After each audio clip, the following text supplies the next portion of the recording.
الرحمن الرحیم۔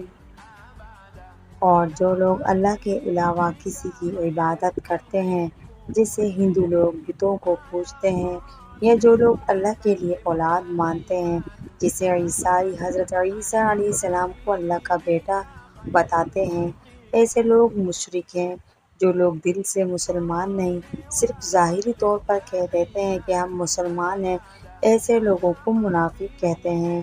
کافر، مشرک اور منافق کی کبھی بھی بخشش نہ ہوگی، اور یہ لوگ ہمیشہ دوزخ کے عذاب میں رہیں گے۔ اللہ ہم سب کو پناہ دے، آمین۔ طہارت کا بیان۔ طہارت یعنی پاکی کا اسلام میں بڑا مرتبہ ہے۔ قرآن شریف میں ارشاد ہے، ان اللہ یحب التوابین و یحب المتطہرین، یعنی یقین جانو کہ اللہ تعالیٰ خوب توبہ کرنے والوں کو اور اچھی طرح پاکی حاصل کرنے والوں کو دوست